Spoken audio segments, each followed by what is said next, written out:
Good afternoon, and welcome to Windy Hill Kennel. Can you bring me a fly swatter? This is Stella's kids. And I have one that's being totally obnoxious, and I requested a fly swatter. So, these guys are doing really good. They are 7 weeks and 5 days old. They're going in next week. I'm going to have to shut this puppy up. They're going in next week for their spay and neuters. No bark. No bark. No bark. No bark. Change the brain set here in a minute. This will be your last video. Didn't change it yet, did we? This is nuisance barking. This is what I don't tolerate in the garage, and they don't do it in the garage. But he's taking advantage of the fact that we're standing here in front of him doing the video. So hopefully he'll get it through his noggin in a second, and he'll chill out and be done with all the noise. These guys are doing really good. They are, it's like ring around the rosy. They have been in the house for 2 days because it has been over 90 here. I think we're 92 today, and it said it was a 100-degree heat index. Even in the shade, it's really bad. I got something crawling from the tree into my neck. And okay, got the bug off of me. We're not going to leave them out here. They're going to be hot after a while. That's why we brought them the water out, so they could hopefully, sometimes they'll get in it, sometimes they don't. But we thought this way, once they play hard, they could get a drink and not be so miserable out here. It's hot enough. They're not going to play a whole lot, but at least you'll be able to see them and see how they're doing. This is the last video. They go in next week for spay and neuter. So I'm going to try and get you as much information as I can today. We're going to do weights, and so you know where they're at on the growth plate of this thing. This little Merle that's going to be such a noisy guy is still laying down here chewing on grass, I think.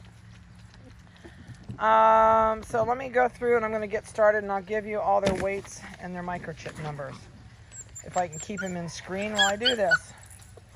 So 8250 is a male. It weighs 6 pounds. It's a chocolate, and it has the forest green collar on. So this litter is pretty easy to tell because there's only one chocolate in here, and he's charging up here through here right now. And so some of these I may not have to hunt collar colors on. 8330 is a female. She's a Merle, and she has pink collar on with spots on it. She's over there wrestling with this puppy inside the drain tube. So she's the Merle in there that's arguing with the puppy. Yeah, it's the little one. So we may have to go and tell her enough's enough, because he's probably one that's been in another kennel.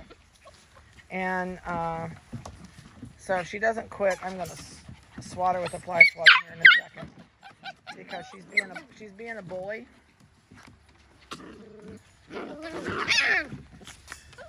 No. All right. We're saving his little butt again. This is the second time they've been after him. So you guys are being bullies. So she is the one with the pink collar right there. And they left my... No bite, or no bark. No bite, yeah. He says, okay, I'll sit down and stop. Goodness, you guys are like juvenile delinquents today. Okay, the chocolate Merle with a pink speckled collar on, which is underneath me, is 5 pounds 10 ounces. So let's see if we can go on. 8333 is a female. She is 6 pounds 15.5 ounces, and she has a yellow collar on. So I think she's just now coming. Nope, that's not her. Where is she at? Oh, she's the noisy one that's under me. There she goes. She's changed her mind. She's going to leave now and go play. So that's the one with the yellow collar right there that's been the mouth. You have been a noisy one.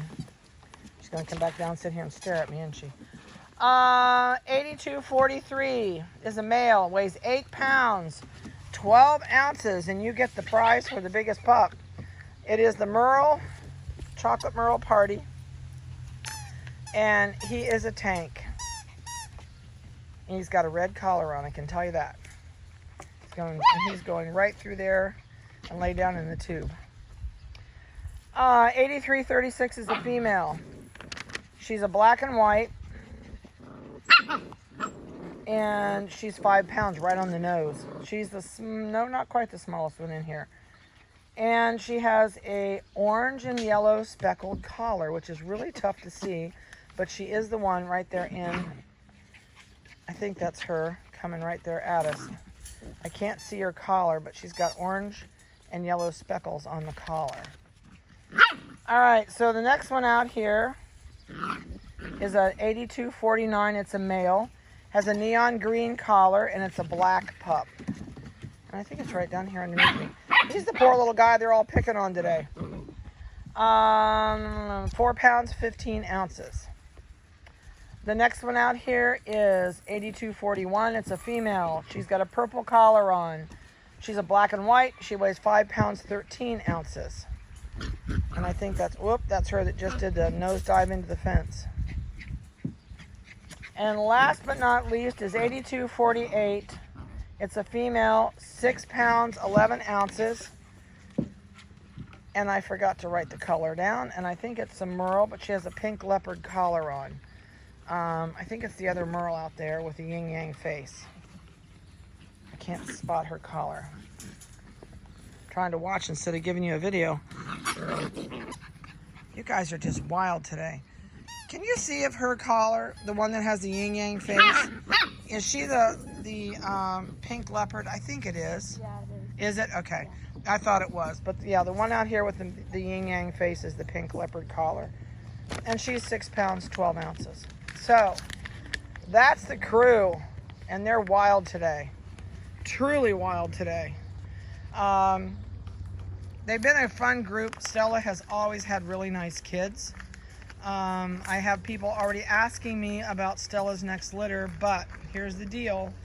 I'm not breeding her again this fall. We're going to skip her. We're skipping Autumn. And we're going to skip several other ones, but those are the first two that I'm going to let everybody know about. We are not going to breed until next spring.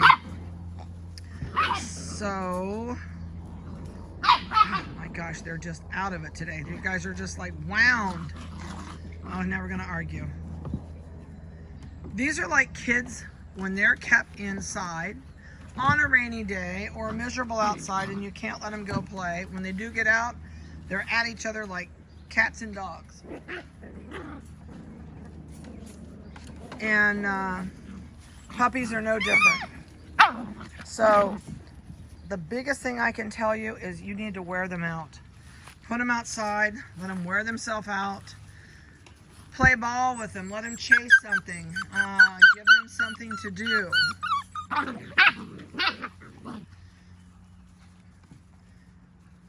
These guys are just like, they're like, okay, let's pick on everybody today. Everybody's gonna pick on everybody else. Now they're getting hot. Now they're gonna start slowing down. They're starting to plop down.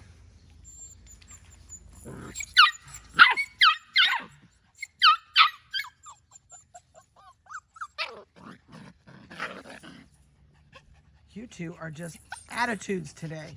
Attitudes. Let me think what I can also throw at you. When they go home,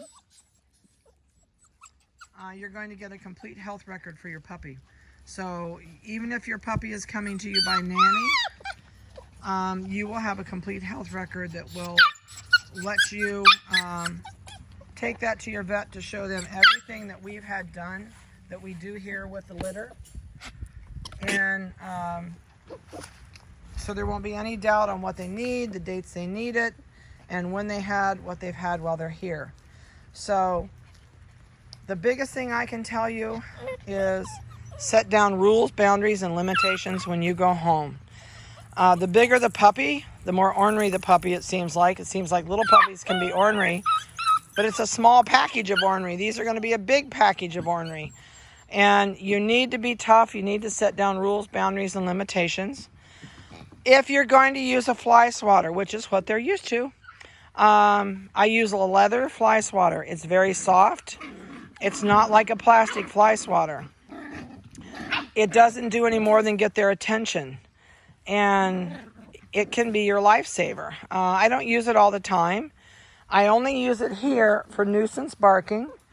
And you can see every time I've corrected her, she goes away and she forgets about it. So don't be afraid to correct the puppy. I'm not a person that likes to give them something new to stick in their mouth that they'll forget about what they're doing. I don't do that. I just correct them at the time and go on. I don't tell them, oh, it's okay, I'm sorry. I don't do any of that. I just correct them and go on. They will rule your life if you don't set down rules, boundaries, and limitations. And they're going to want to play with you with their teeth. They're going to want to chew on you, just like they do each other. These two are like sparring off here. They're going in circles, like two guys getting ready to have an argument. Oh, she bit his tail. She's actually the cause of the problem today. She has been my bully. No. She says, oh, you changed my mind. That was just a real soft tap with this leather fly swatter and totally changed the mindset. She forgot about what she was doing, and that's the whole thing. It's more or less breaking the brain pattern. It's like when they're barking in the house. If I smack my hands together and yell no bark, they stop and look at me like, oh, okay. It takes about 2 days for them to learn no bark in the house. If they're playing in the afternoon and they're barking at each other and they're going crazy, I don't grumble at them. I basically let them play, but nuisance barking is when they're sitting there yapping at you for absolutely no reason. That's nuisance barking. They are just a squabbling bunch of kids. I'll tell you what, this heat is an irritant for everybody, including dogs and people. This one's bound it's going to get underneath that red toy, and it's not going to make it. So I know many of you are going to be here soon. These guys go in next week for spay neuter. Okay, now this one says, oh, well, they picked on the little one. I'm going to pick on the little one. Oh. And honestly, this is the first day they've been grumbling like this. But this heat and no exercise outdoors plays a part in this. So if you've got a backyard with a fence in it, don't worry about putting an X pin up. Let them run their legs off in your yard. You don't always have to put a leash on them. I could turn all these loose and they're not going to run away. They'll follow us, they'll play, and if I call them, they'll come back. It's great if you can teach your dog that. You know, when you go to get them, if they don't come back, don't growl at them and don't swat them. If you do that, they're not going to let you catch them the next time, and they're going to think, oh, I'm in trouble, here they come. So make it a fun thing. Clap your hands, go the other way.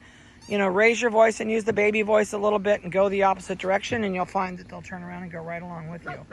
So, oh, that was a good thing. Right in the bowl with the back legs. Did not jump far enough. So I will see many of you soon. And it's been great fun having these guys. I know Vanessa and I can finally see the light at the end of the tunnel. We are not doing very many litters this fall. We've got some young girls that have never had puppies that we plan on breeding, and most of the girls that have had puppies in this group are not going to have puppies again. Not until next year. We have a couple that had litters. It was their first litter, and we may do a winter litter with them. But I can tell you for sure that Autumn and Stella, we will not breed until spring. So they'll have puppies about the same time in May next year, if we skip them. But we're not going to, we're just not going to do any more with them this fall. We're going to let them have the winter off and just be hairy, fuzzy dogs and play in the snow and enjoy life. So I hope you've enjoyed their videos. It's been fun doing them for you. I'm sorry we couldn't do weekly pictures, but I'll tell you what, with this many puppies, there's no way. Absolutely no way. So you guys have a great one, a safe week, and a blessed one. And we will take these guys in next week, the first of the week. And we'll see many of you later on that week. So have a good one. Talk to you later. Bye-bye.